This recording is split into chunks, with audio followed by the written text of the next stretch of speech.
سلام تخطاتلت نايزا channel كمي كنيخم لومي ناي حدش عمت ملقت حيزلكم قريبا لخو مچم ابز حلفه قنيات كريستماس تبعلو ابزب العدز لهم بروخ ناي كريستماس غزي حليفكم كتكونوا من نيوتيو توم نلد تقررب زلهم خاصنا ناي مقرب غزي يبرلنا ناي لومي ملقتي نحدش عمت زتأمتك خاونيو مچم حدش عمت قرب كلنا ينقاس عبي زخونه يكون حدش عمت نتحتمت زل عمت بلانات كيوت انا ينحلفن اندينا مبزحت غزي تي بلانات نوز اوكا اب ولفتا زتكوري ولا بنا إرترا تلفزيون تقدم كذكر غلنا كل غزي ولفي ناي مستدو ناي شكارادو ناي مانلايدو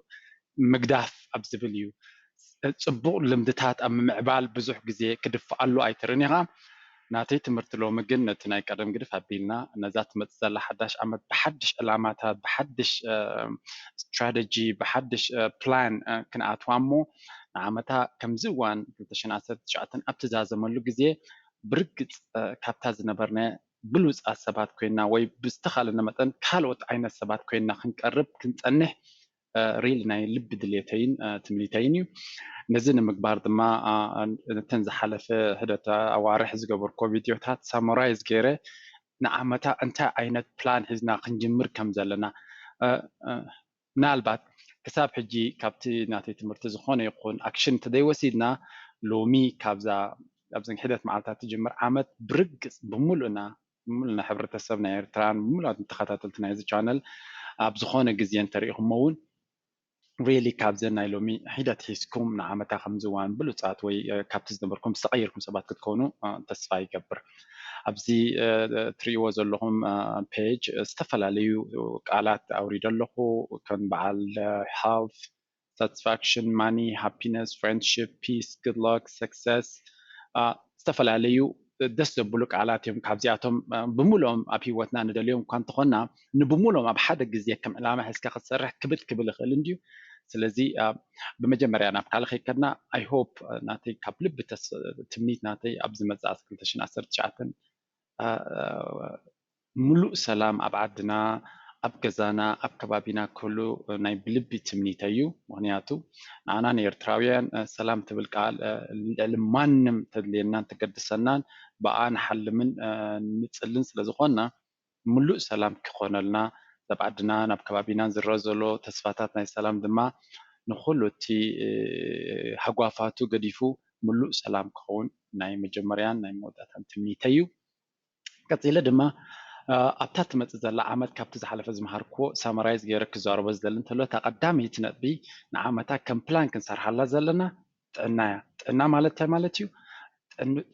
تقنا انت زي بلنا تكال بلانات ناتيون ترقم سلزي هلو ولا مستمهرتي أبتقنا زتكوركو يخون نمبر تقنا انت لنا تراي تكال بلانات ناتي تناي قطباوي عبيد ديو تناي ناي سنعمرو عبيد كله نخنا تقنا كلونا سلزي تقنا كلونا سبورت نقبر لنا سلزي أبصومن حنت معلتديها قلت معلتديها بزي قدس جن قصالي لمدخ نقبر لنا نزيا نزن دحر غيرنا تناتا صلواتات ابكال كفالاتنا صلاتاتنا هيوتنا وين بزح سلازي خون يوحد يبزح حنت معلتديها قلت معلتي حد ساعات يخت ساعات ናይ ግድን ቀጻሊ ስፖርት ክንገብር ክንፍትና ኣለና ኣብታ ዘላትና ገዛ እንታይ ዓይነት ስፖርት ክንገብር ተደሊና ኣብ ዩቲዩብ ኣቲና how to سبورتس ات هوم ኢልኩም እንድሕር ኣብ ዩቲዩብ እንድሕር ፅሒፍኩም ዝተፈላለዩ መልእኽቲ ቪድዮታት ክመፀኩም ከመይ ጌርካ ኣብ ገዛኻ ስፖርት ክትገብር ከም ትኽእል ዘርኢ ማለት እዩ ናብ ሓንቲ ሰብስክራይብ እንተጌርኩም ድማ ብዙሕ ከምኡ ዓይነት ኮንተንት ክመፀኩም ክጅምር እዩ ብኡ ጌርኩም ድማ ክትምዕብሉ ትኽእሉ ማለት ቀዳመይቲ እዚኣ እታ ኸለይቲ ቁጠባዊ ዕቤት እዩ እቲ ቁጠባዊ ዕቤት ንምምፃእካ ናይ ምውህላል ኣመል ክንገብር ክንክእል ኣለና ስለዚ ኣብታ ዝሓለፈት ቪድዮ ናተይ ቅድሚ ክንደይ ግዜ ዝገበርኩ ኣብ እንታይ ኢለ ነይረ ኣብ 2019 ናብ መወዳእታ ክንድዚ ዝኣክል ገንዘብ ኣቐሚጠ ክፀንሕ ኣለኒ ክንብል ኣለና 5,000 6,000 3,000 10,000 20,000 ብዘይገድስ እታ ንዓኻ ትኽእለካ ነገር ክንድዚኣ ክዋህልል እየ ኣብቲ ዓመት እዚኣ ብዝበልካ ሽዑ ንዓ ድማ ኣብ 12 ትመቕላ ብወርሒ ማለት እዩ ስለዚ እታ ብወርሓዊት ምቅሊት ኣብታ ባንክ ናትካ ካብቲ ደሞዝ ናትካ ቀጥታ ናብኡ ከም ዝሰግር ብምግባር ኣብቲ ንጥፈት ኣብቲ ናይ ኣብቲ ባንክ ናትኩም ከይድኩም ድማ ካብቲ ደሞዝኩም ዝኣተወትላ ገንዘብ ቀጥታ ናብቲ ሴቪንግ ኣካውንት ናትኩም ከም ዝኸይድ ብምግባር نابت سيفين أكاونت خد جنزب دماغ بمنهم تأمر كت متوقع زي بالكم بممان ورحاوي وتعيز اللو كنزب أب مهلال حق زنا يقر مالتي سلزي جنزب كانوا وهلا لنا زي قداميتي جول ناتنا مالت معناته طبعا بيت زيبلنا ريلي كم حبرة تسبون ريسبكت كلنا كبر زلو وي زحفرن زخبرن حبرة تسب كون عين غلينا سلزي بزح فيديوهات بزح توتات زمت أن زلو نجار نتولو جنزب سكنا متن خلالنا خنا قوم متوقع عين خلالنا زبل حتى نزياد ما كم جاز بالكم ريلي أبتا ورحاو دموسكم توسنا جنزب مستنع عمتاويت لعماهم جيركم نابوهم صغير مقبار ريلك قفهم كتعبيو تقولوا توم اب صراحه زي اللهم اب اوروبا خوينكم ويا بامريكا بداي تقول ويل فير دي وقال زي اللهم دما اندحرز زي كال كوينو كندتيانا عمد لعماهم جيركم بشم دقكم تجنزب اب ناي دقكم اكاونت خمس خيد كبروا ناي كلتا دقت لهم 50 دي ولا 100 جيركم كلتا 100 نورحي ابناتهم اكاونت ስለዚ خيد ዝኾነ መንግስቲ ድማ ይድግፎዩ ናብ ደቅኻ ዝኸይድ ገንዘብ በዚ ጌርና ድማ እቲ ናይ ምሁላል ባህልና ክንገብር ንኽእል ማለት እዩ ቀዳመይቲ እታ ካልአይቲ ንዓመታ ከምዚ እዋን ብሙሉእና ኣትሊስት ብውሕዱ ሓንቲ ኮርስ ወሲድና ክንፀንሕ ክንክእል ኣለና ምክንያቱ እንታይ ኢና ክንምሃር ንደሊ ብዙሕ ቪድዮታት ገይረ ኣለኹ ትርጉም ናይ ትምህርትን ጥቕሚ ናይ ትምህርትን ብዙሕ ግዜ ተዛሪበ ኣለኹ ስለዚ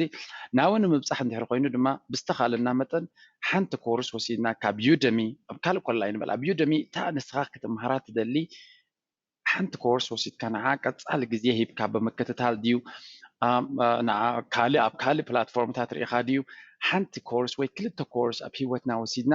ንዓመታ ከምዚ እዋን ዋይ እዚኣ ሳይክላ ነይራ ብዛ ዓመት ድያ እኳ ኣኪለ እያ ክንብለሉ ንኽእል ደረጃ ክንበፅሕ ኣለና ምስኣ ተዛሚዳ ትኸይድ ድማ መፅሓፍቲ ምንባብ ብርግፅ እቲ ምንባብን ብዙሕ ግዜ ምንባብ ሰባት ከም ዝብሉኒ ናይ ቋንቋ እንግሊዝ ወይ ናይ ካልእ ቋንቋታት ናይ ኤውሮጳ ፀገማት ከም ዘሎ ይፈልጥ እየ ይርዳእኒ ድማ ነቲ ቋንቋ ትትክእለት ተሎ ዘይተዓደነ ፀጋታት እንዲ ዘሎ ኩሉ እቲ ናይቲ ቋንቋ ኣድቫንቴጅ ዘሎ እውን የንብብ ማለት ኣይኮንኩን ግን ብቋንቋ እንግሊዝ ዝተፈላለየ ኣዝዩ ኣብ ሂወትካ ዓብይ ለውጢ ከምፃልካ ዝኽእል መፅሓፍቲ ስለ ዘሎ ፕሊዝ ግዜ ሂብና ከነንብቦ ንፈትን እቶም ብካልእ ቋንቋታት ብጀርመን ድዩ ብስዊድን ድዩ ብዳች ድዩ ኣይ ዶንት ኖ በቲ ካልእ ቋንቋታት ተተርጊሙ ዘሎ መፅሓፍቲ እውን ብምርካብ ብፍላይ እንታይ ከነብብ ኢልኩም ንዓይኒ ተሓቲትኩምኒ ኣነ ዝተፈላለየ ኣርእስታት ክበኩም ይኽእል እየ ካብቲ ኣነ ዘንበብኮ ልዕሊ ማንም የንብብ ማለት ዘይኮንኩስ ሓደ ሓደ መፅሓፍቲ ንዓይ ዝቐየረኒ ዝኣምነሉ ስለ ዘሎ ጀስት ቴክስት ግበሩለይ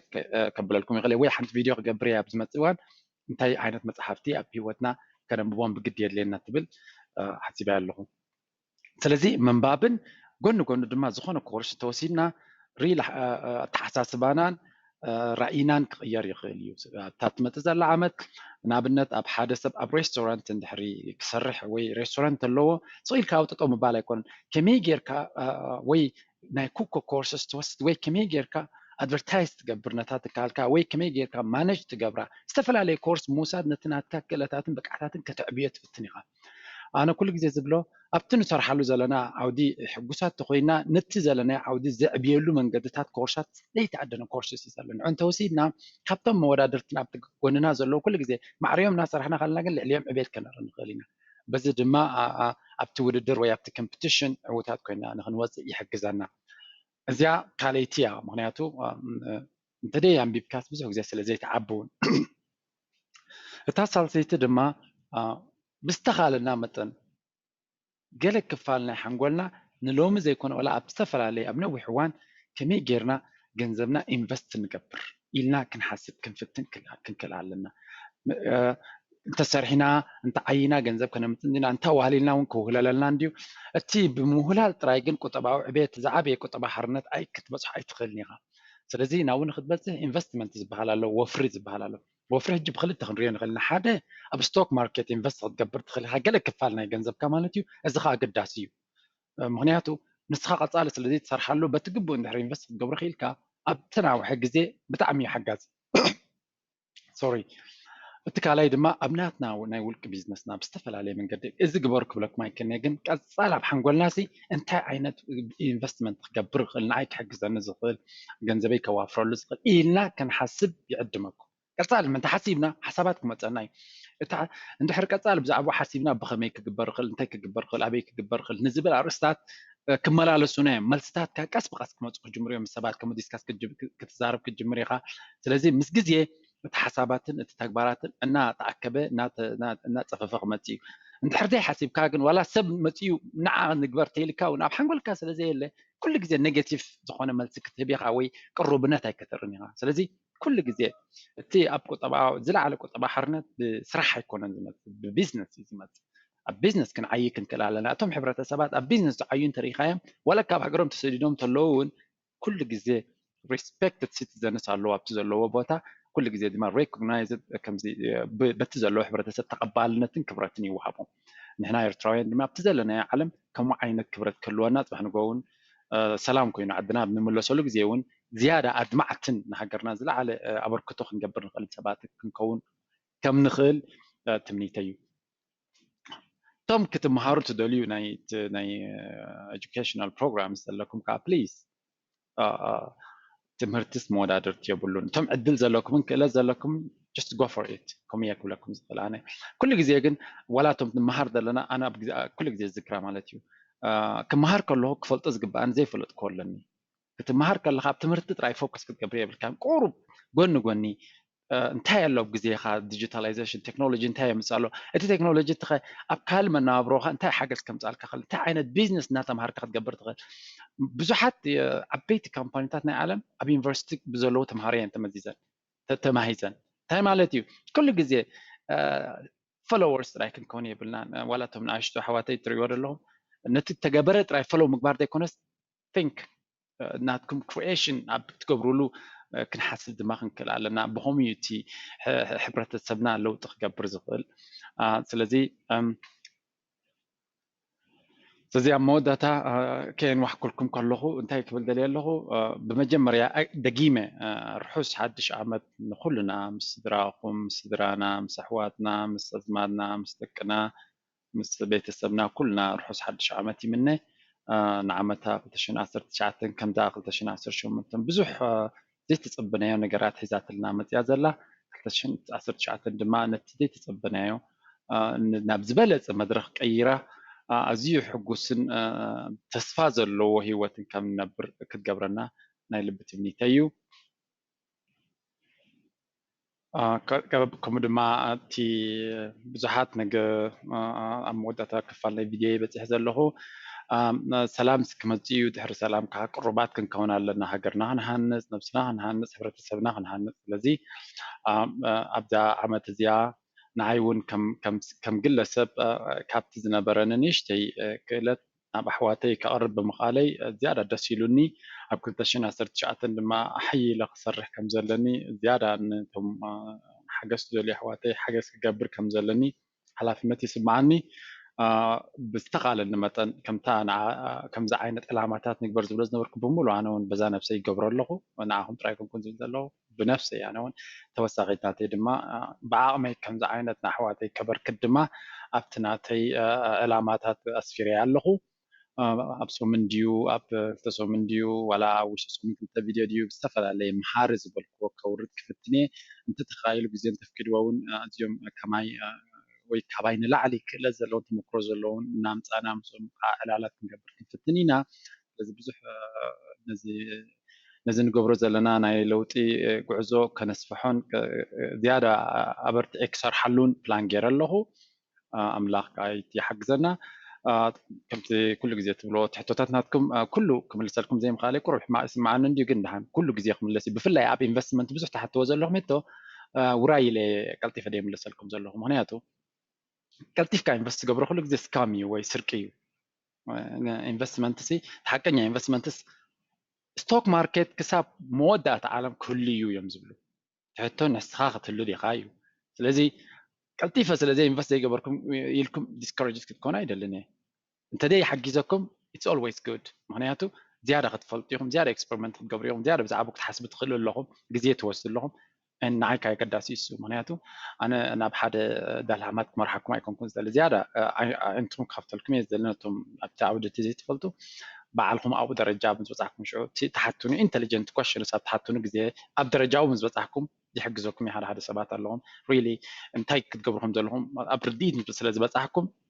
كحجزكم دلو طريلكم كمي جرين بس جبر تيلكم نجن قلت يفق جمرلكم أيدلني مهنياتو رديت كل اللو انت جبر كم زلا بزح زربات زاري باللخو نايلومي فيديو أبس ودينا لنا سبسكرايب لايك and share ناهم قدفو نتهم تقوموا يزوركم ما حواتكم سرروا دحر مبال دقيمة رحوس حد شعامات يقبر لنا نعمتها خمزوان كي غرفة كي شرفة بسلام يزنحنا أبكالي كتال فيديو كسان الرحب جماعة سنة كنيمني